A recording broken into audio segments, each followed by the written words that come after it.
Hello, this is Jordan Cooper, and this is my project for MC5317, and I will be doing it over how to build a Facebook ad.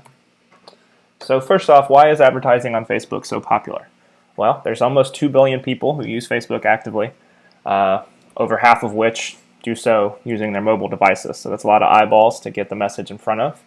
On average, the like and share buttons are viewed across almost 10 million websites daily, which means people are engaging with Facebook even sometimes when they're not actively on the site, but on other websites. And I'll get into that a little bit more later. As a grad student, I did notice that age 25 to 34 is almost 30% of users, so that's the most common age demographic, and that's a lot of us here in this class.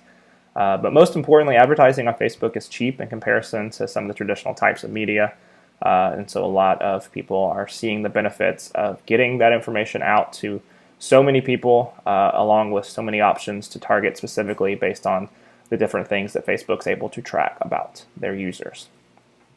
So who can advertise on Facebook? Well, to do that, you must have a business manager account, which eventually syncs to your own Facebook profile. But you also must have admin access to whatever page it is that you're wanting to build ads for.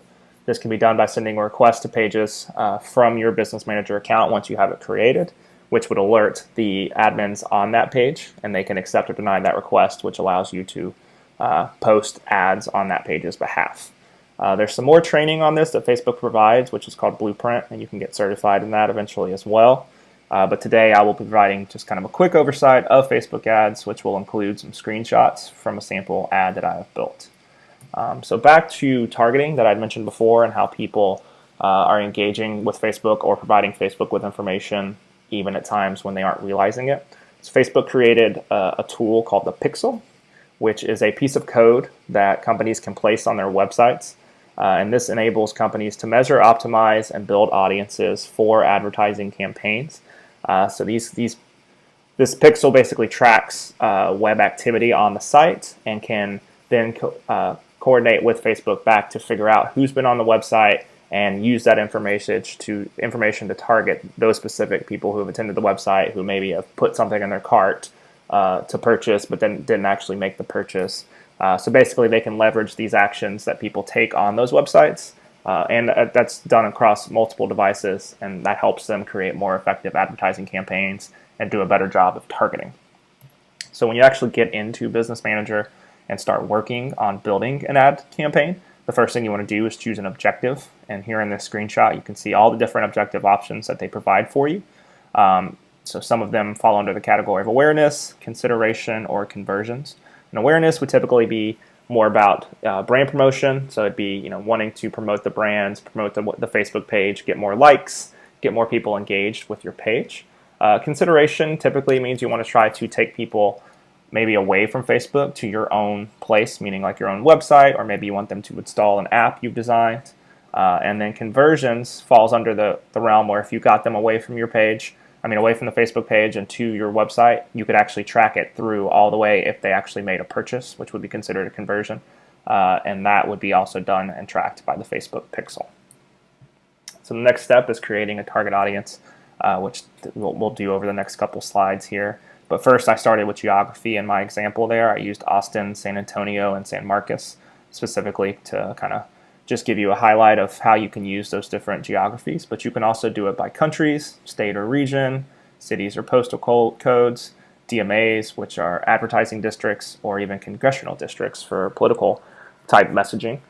You can also break it down by age, which you see I did there in the bottom. I did 18 to 30 since I was going to try to target basically college students, because in my example I'm using South by Texas State, which is a project that a lot of us in this class were in over the semester. And you can also break it down by gender, so either do all or just men or women.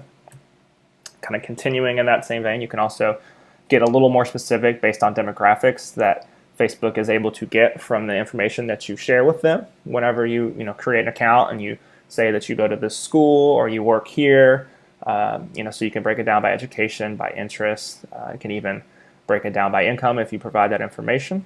And then once you do that, you can begin to narrow to kind of make your audience a little smaller and more manageable to get more the right eyeballs with your message. So it kind of tracks it there on the right. You can see the potential reach so far is 30,000 people.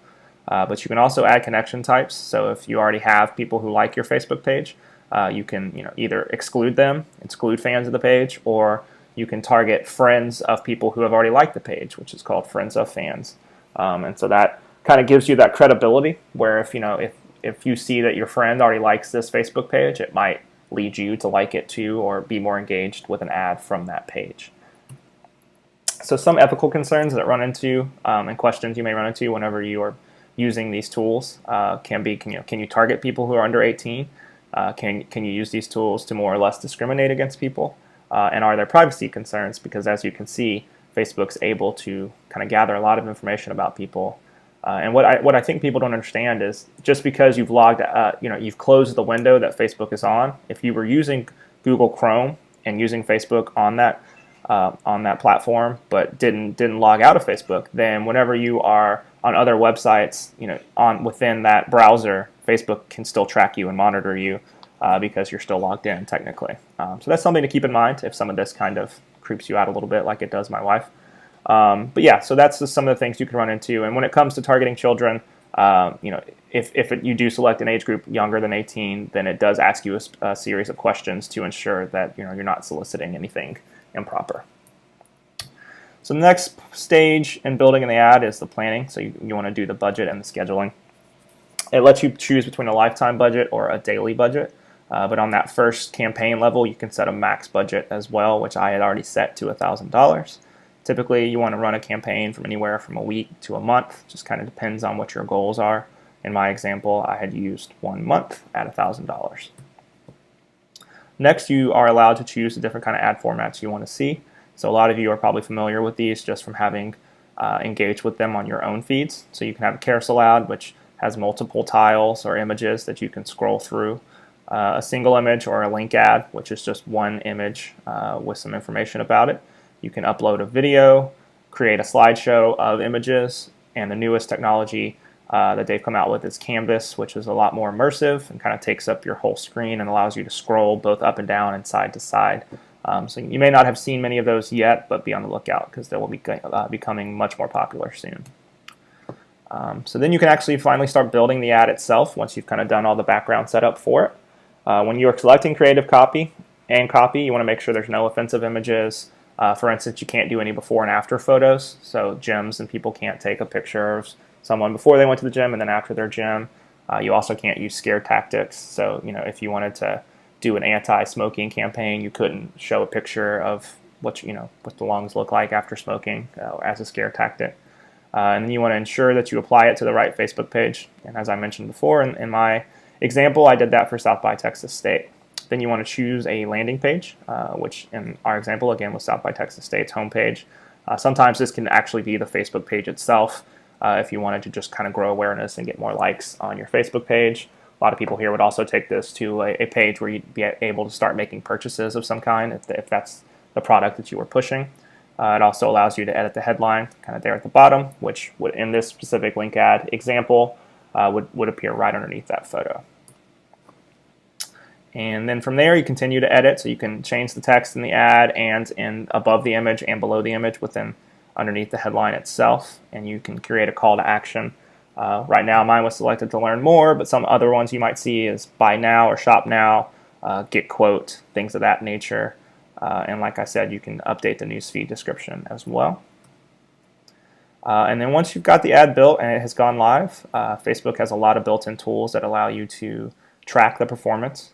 So here's the analytics from a different campaign that I've worked on previously, and it'll show you, how many people have been reached, how much money has been spent, the cost per purchase, and things of that nature. And so you can get really immersive with this and really track, and allows you to do testing like A/B tests to compare how one picture compares to another picture if you use the same text or vice versa.